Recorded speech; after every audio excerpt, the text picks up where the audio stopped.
Hello guys, welcome back to my channel. അപ്പോൾ നമുക്ക് നേരെ എപ്പിസോഡിലോട്ട് പോകും. ഇന്ന് കാണിക്കുന്ന നേരെ നമ്മുടെ കോളേജിലാണ്. അപ്പോൾ കോളേജിലോട്ട് വരുമ്പോഴത്തേനും അവിടെ വല്ല ക്ലബ്ബിൽ എന്തോ ഒരു ആക്ടിവിറ്റി അവൻ്റെ സ്റ്റുഡൻറ്റ് ക്ലബ്ബില്ല, അതിൽ വന്ന് എന്തോ ഒരു ആക്ടിവിറ്റി നടക്കുന്ന പോലെയാണ്. അപ്പോൾ അവൻ സീനിയർ ചേച്ചിനോട് പോയിട്ട് എന്താ ചേച്ചി ഇവിടെ നടക്കുന്ന എന്ന് ചോദിക്കുന്നത്. അപ്പോൾ നിൻ്റെ പേര്, നിന്നെ ഞാൻ ഇവിടെ നീ ആ സ്കോളർഷിപ്പ് സ്റ്റുഡൻ്റ് അല്ലേ? യെസ് തേർ. ഓക്കെ എനിക്ക് മനസ്സിലായി. ഓക്കെ ടേം ഇവിടെ വാ എന്ന് പറഞ്ഞാൽ ഒരു ചെക്കനോട് വിളിക്കുന്നുണ്ട്. ആ ചെക്കനാണ് ടേം. അപ്പോൾ അവനും സീനിയർ ചേച്ചിൻ്റെ കൂടെ പഠിക്കുന്നവനാണ്. അപ്പോൾ നമ്മുടെ തേറിനോട് പറയുന്നുണ്ട്, തേർ ഇതാണ് ടേം ഇതാണ് തേർ. അപ്പോൾ ടേം വന്നിട്ട് നീ വന്നിട്ട് തേറിന് ഇവിടുത്തെ പരിപാടികളൊക്കെ പറഞ്ഞു കൊടുത്ത് അവർക്ക് എന്താ ചെയ്യേണ്ടതെന്ന് പറഞ്ഞു കൊടുക്കുക, ഞാൻ ഇപ്പോൾ വരാമെന്ന് പറഞ്ഞിട്ട് ആ സീനിയർ ചേച്ചി അവിടെ നിന്ന് പോകുന്നുണ്ട്. അപ്പോൾ ടേം വന്നിട്ട് നമ്മൾ തേറിനെ കൂട്ടിയിട്ട് ഇതാ ഇവിടെ നമ്മൾ ഓരോ വർഷം നടക്കുന്ന കലാപരിപാടിയാണ്. അപ്പോൾ ഈ വർഷത്തിനുള്ളത് നമ്മളിവിടെ ചെയ്തുകൊണ്ടിരിക്കുകയാണ്. ഇതാ കണ്ടോ, അവരെല്ലാവരും ഈ കട്ടൗട്ടിൽ പെയിൻറ്റ് അടിച്ചുകൊണ്ടിരിക്കുകയാണ്. നീ വന്നിട്ട് നിനക്ക് ഇതിൻ്റെ കൂടെ ഹെൽപ്പ് ചെയ്യാൻ ഇൻട്രസ്റ്റ് ഉണ്ടെങ്കിൽ നീ വന്നിട്ട് ഇവർക്ക് പെയിൻറ്റ് അടിക്കാൻ കൂടുമെന്ന് പറഞ്ഞു. ശരി ഓക്കെ ഞാൻ പോയി ചെയ്തുകൊണ്ട് അങ്ങനെ പറഞ്ഞ് തേർ വന്നിട്ട് അവിടെ നിന്ന് എല്ലാവരും കൂടെ ഇരുന്ന് പെയിൻറ്റ് അടിക്കാതിരിക്കുകയാണ്. അപ്പോഴാണ് നമ്മൾ സീനിയർ ചേച്ചി വന്ന് ടേമിനെ വിളിക്കുന്നത്. ടേമിനോട് എടാ നീ വന്നിട്ട് സ്റ്റുഡൻസിൻ്റെ ലിസ്റ്റൊക്കെ ചെക്ക് ചെയ്ത് തോന്നുന്നു. ഇല്ല ഞാൻ ചെക്ക് ചെയ്തിട്ടില്ല, നമ്മുടെ പ്രസിഡൻ്റല്ലേ ചെക്ക് ചെയ്യേണ്ടത്. ഓക്കെ നമ്മുടെ പ്രസിഡൻ്റ് എവിടെ? പ്രസിഡൻറ്റ് നമ്മുടെ ക്ലബ് റൂമിലാണുള്ളത്. ക്ലബ് റൂമിൽ എന്താ ചെയ്യുന്നത്, ഉറങ്ങാൻ തോന്നുന്നു. ശരി ആരെങ്കിലും വിട്ട് നീ ഒന്ന് വിളിക്കുക, നീ പോയി വിളിച്ചിട്ട് അയ്യോ എനിക്കതിന് പറ്റില്ല, എന്നാൽ പിന്നെ നീ വേറെ ആരെങ്കിലും വിട്ട് വിളിക്കണമെന്നാണ്. ശരി ഓക്കെ എന്ന് പറഞ്ഞാൽ നമ്മൾ തേം നോക്കുമ്പോൾ കാണുന്നത് നമ്മുടെ തേറിനാണ്. അപ്പോൾ തേർ ഇവിടെ വാന്ന് പറയണം. അപ്പോൾ തേർ പറ ചേച്ചി എന്ന് പറയാം. എന്താ സംഭവം എന്ന് വെച്ചാൽ നമ്മുടെ ക്ലബിൻ്റെ പ്രസിഡൻറ്റ് ഉള്ളിലുണ്ട്, നീ പോയിട്ട് മൂപ്പരോട് ഒന്നിങ്ങോട്ട് വരാൻ പറയുമോ എന്ന് ചോദിക്കുന്നു. ശരി ഓക്കെ അതിനിപ്പോൾ എന്താ ഞാൻ പോകാമല്ലോ എന്ന് പറഞ്ഞാൽ തേർ പോകുന്നുണ്ട്. തേർ നേരെ ആ റൂമിലോട്ട് പോകുമ്പോൾ ആ റൂമിൽ വേറെ ആരുമില്ല. അവനെ മെല്ലെ അങ്ങനെ നടന്നു പോയി ഒരു ബെഞ്ചിൽ അവൻ്റെ ബാഗ് വെച്ചിട്ട് ഇവനെ മുന്നോട്ട് നടന്നു പോകുമ്പോൾ നമ്മുടെ പ്രസിഡൻറ്റുണ്ട് മുഖത്തും ഒരു ബുക്കും വെച്ച് അങ്ങനെ കിടക്കണേ. അപ്പോൾ ഇവനെ ഹലോ അങ്ങനെ പറഞ്ഞ് വിളിക്കുന്നുണ്ട്. രണ്ടു വട്ടം വിളിച്ചും കേൾക്കുന്നില്ല. അപ്പോൾ മെല്ലെ ഒന്ന് ടച്ച് ചെയ്ത് വിളിക്കുന്നുണ്ട്. അപ്പോൾ ഞാൻ ബുക്ക് എടുത്ത് നോക്കുമ്പോൾ നേരെ മുഖത്തേക്ക് ഇങ്ങനെ സൂക്ഷിച്ച് നോക്കുമ്പോൾ ആരാണ്, നമ്മുടെ ഹില്ല്.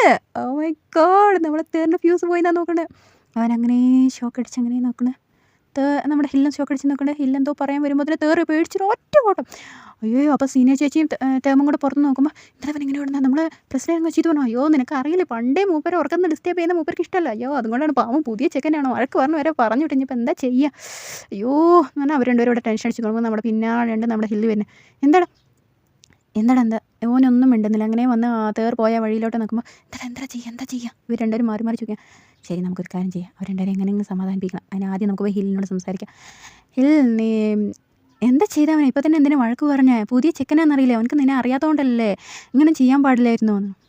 ശരി ഞാൻ അറിയാതെ ചെയ്തു പോയി, ഇപ്പം ഞാൻ എന്താ ചെയ്യേണ്ടതെന്നാണ്. അപ്പോൾ ഹില്ലിന് ആദ്യം കാര്യം മനസ്സിലായില്ല, പിന്നെ അവർ തെറ്റിദ്ധരിച്ചാണെന്ന് അവനക്ക് കാര്യം മനസ്സിലായി. അപ്പോൾ പിന്നെ അതിനിപ്പോൾ തിരുത്തി കൊടുക്കണമെന്ന് വെച്ചാൽ അവൻ അതിങ്ങനെ കൂട്ടിന് അങ്ങനെ ഇടുന്നു. അങ്ങനെ അവിടുന്ന് ഓടിയ തേർ നേരെ നിൽക്കുന്നത് നമ്മുടെ റൂമിലാണ് കേട്ടോ, അവൻ്റെ റൂമിലാണ്. അപ്പോൾ അവിടേക്ക് നമ്മുടെ നോർത്ത് വരികയാണ്. എന്താ നീ നോക്കിക്കൊണ്ടിരിക്കുന്നത്? ഒന്നുമില്ലടാ, എന്താ ചെയ്യുക, ഞാൻ കാണാൻ പാടില്ലെന്ന് വെച്ചാൽ അവരെ മുന്നേ തന്നെ പോയി നിൽക്കുക. കാരണം എന്ന് വെച്ചാൽ അദ്ദേഹത്തിൻ്റെ പ്രസിഡൻ്റാണ്, ഞാൻ ഒന്നും ചെയ്യാൻ പറ്റില്ല, എനിക്ക് അങ്ങോട്ടും പോകാൻ പറ്റില്ല ഇങ്ങോട്ടും പോകാൻ പറ്റില്ല, ഞാൻ മുന്നേ തന്നെ പോയി പെട്ടു എന്ന് പറയുന്ന അവസ്ഥയിലാണ്. ഇനിയിപ്പോൾ എന്താ ചെയ്യുക, എന്ത് ചെയ്യാനാ, നീ ഒന്നും ചെയ്യില്ല. ശരി ഓക്കെ ഞാനത് തീരുമാനിച്ചു, ഞാനെന്താ കണ്ടിട്ട് കാണാതെ പോലെ നടിക്കും, അതേ ചെയ്യാൻ പറ്റുള്ളൂ. ശരി ഓക്കെ നിൻ്റെ ഇഷ്ടം, നീ എന്തോ ചെയ്യുന്നത്. അങ്ങനെ അടുത്ത ദിവസം നേരെ നമ്മുടെ തേർ ഒന്നും ചെയ്യുന്നില്ല, നേരെ പോയി ഇരുന്നിട്ട് പെയിൻ്റ് അടിക്കാൻ തുടങ്ങി അതിലോട്ട്. അപ്പോൾ നമ്മൾ തേമും സീനിയർ ചേച്ചിയും കൂടെ എന്താ പറഞ്ഞ് സമാധാനിക്കുക, ഒരു കാര്യം ചെയ്യാം, നമുക്കൊരു ലഞ്ച് അറേഞ്ച് ചെയ്യാം എല്ലാവർക്കും കൂടി. അവിടെ നിന്ന് നമ്മുടെ ഹില്ലിനോട് തേറിനോട് സോറി പറയിപ്പിക്കാം. ഇങ്ങനെ ആകുമ്പോൾ നമുക്ക് പരിപാടി കേൾക്കും, ഒരു കുഴപ്പമില്ല, സമാധാന സന്ധി ഉപ്പ് വെക്കാം, ഓക്കെ അല്ലേ.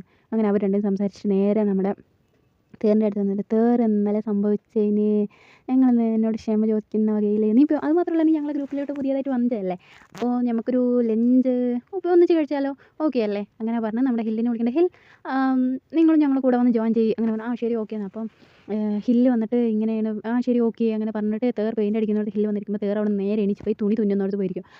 അപ്പോൾ നമ്മുടെ തേറിന് തുണി തിന്നാൻ അറിയില്ല, നേരെ നമുക്ക് ഹില്ലിനോട് വന്ന് പറഞ്ഞു കൊടുക്കാൻ പറ്റില്ലല്ലോ. അവർ രണ്ടുപേരും എന്തോ ഒരു എന്താ പറയുക ശീതസമരത്തിലല്ലേ പോയിക്കൊണ്ടിരിക്കുന്നത്, അത് പറഞ്ഞു കൊടുക്കാം. അപ്പോൾ അവനെന്താ കെട്ടിന് അടുത്തുള്ള ഒരു പെൺകുട്ടിയുടെ വാങ്ങിയിട്ട് അതായത് ഇങ്ങനെയാണ് ചെയ്യേണ്ടത് എന്ന് പറഞ്ഞിട്ട് സൂചി നൂലെടുത്ത് മെല്ലെ തുന്നി കാണിച്ചു കൊടുക്കുന്നത്. നമ്മുടെ തേർ കേൾക്കാത്ത പോലെ ശ്രദ്ധിക്കാത്ത പോലെ ഇരുന്നാലും അത് തന്നെയാണ് ശ്രദ്ധിച്ചിട്ടാണ് അവൻ അതേപോലെ ചെയ്യാൻ തുടങ്ങി.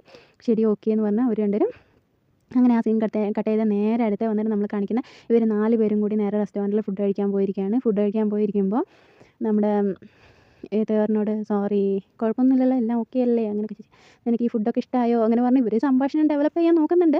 പക്ഷേ പ്രത്യേകിച്ച് വല്ല പുരോഗമനമൊന്നും ഉണ്ടായില്ല എന്നൊക്കെ തേറിങ്ങനെ ഈ അങ്ങനെ പറഞ്ഞിരിക്കുന്നത്. ഹില്ല് പിന്നെ പ്രത്യേകിച്ച് ഒന്നും പറയുന്നില്ല, ഇഷ്ടമായാൽ ശരി അങ്ങനെ പറഞ്ഞ് അവനൊന്ന് കണ്ടാൽ മതി എന്ന് പറഞ്ഞ മൈൻഡ് സെറ്റിലാണ് നമ്മുടെ ഹില്ലുള്ളത്. അങ്ങനെ ആ സീനെ അവിടെ കട്ട് ചെയ്ത് നേരെ നമ്മുടെ ഹില്ല് റൂമിലിരുന്ന് ഒരു മാഗസീനോ ബുക്സ് എന്തോ വായിക്കുന്ന പോലത്തെ ഒരു സീനാണ് കാണിക്കുന്നത്. അവിടുത്തെ നമ്മുടെ തേമും സീനിയർ ചേച്ചിയും കൂടെ വരുന്നുണ്ട്. അവർ വന്നിട്ട് നമ്മുടെ ഹില്ലിന് നമ്മുടെ തേർ ഇഷ്ടമായിരിക്കുന്നു എന്ന് പറയുന്ന ഒരു മൈൻഡ് സെറ്റിലല്ലേ അവരുള്ളത്. അപ്പോൾ അവർ രണ്ടുപേരെയും കോർത്ത് വിടാനുള്ള ഒരു പരിപാടിയിലാണ് നടക്കുന്നത്. ഇങ്ങനെ ഞാൻ ആരാണാവോ വീട്ടിൽ കൊണ്ടുപോയി ഡ്രോപ്പ് ചെയ്താൽ നല്ല ഉണ്ടാവും അങ്ങനെ പറയുന്ന പോലെ ആരോടോ സംസാരിക്കുന്ന പോലെ നമ്മുടെ ഹില്ലിനോട് പറയുന്നത്. ഹില്ലിനെന്ന് കണ്ടിട്ട് എന്തോ ഒരു ബുദ്ധി ഉദിച്ച പോലെയുള്ളത്. ഹില്ലിൻ്റെ ചിരി കണ്ടിട്ട് അങ്ങനെ തന്നെ എന്താ പറയുക, കള്ളച്ചിരി എന്ന് വെച്ചോളി. ഓക്കെ, അതിൻ്റെ ഇടയിൽ നമുക്കൊരു സീനാണ് കാണിക്കുന്നത്. ഏതെന്ന് വെച്ചാൽ നമ്മുടെ ഹില്ല് അവിടെ നിന്ന് ഹില്ലിനെ കണ്ടപ്പോൾ നമ്മൾ തേർ എണീച്ച് പോയില്ല, അവൻ നേരെ പോയത് ബാത്റൂമിലോട്ടായിരുന്നു. ബാത്റൂമിൽ പോയപ്പോൾ നമ്മുടെ ഹില്ല് സംസാരിക്കാൻ വേണ്ടി ട്രൈ ചെയ്തു. അപ്പോൾ അവൻ്റെ കൈ അവിടെ നിന്ന് തട്ടിവിട്ട് നമ്മുടെ തേർ അവിടെ നിന്ന് ഇറങ്ങി വരുന്നുണ്ട്. ആ സീനോടെയാണ് ഇന്നത്തെ എപ്പിസോഡ് കഴിയുന്നത്. അപ്പോൾ നിങ്ങൾക്ക് എല്ലാവരും ഇഷ്ടപ്പെട്ടെന്ന് വിചാരിക്കുന്നു. Thank you. അപ്പോൾ ഗായ്സ്, എല്ലാവർക്കും ഈ വീഡിയോ ഇഷ്ടപ്പെട്ടെന്ന് വിചാരിക്കുന്നു. നിങ്ങളുടെ അഭിപ്രായങ്ങൾ കമൻറ്റ് ചെയ്യുക, പിന്നെ ലൈക്ക് ആൻഡ് സബ്സ്ക്രൈബ് ചെയ്യുക. Thank you.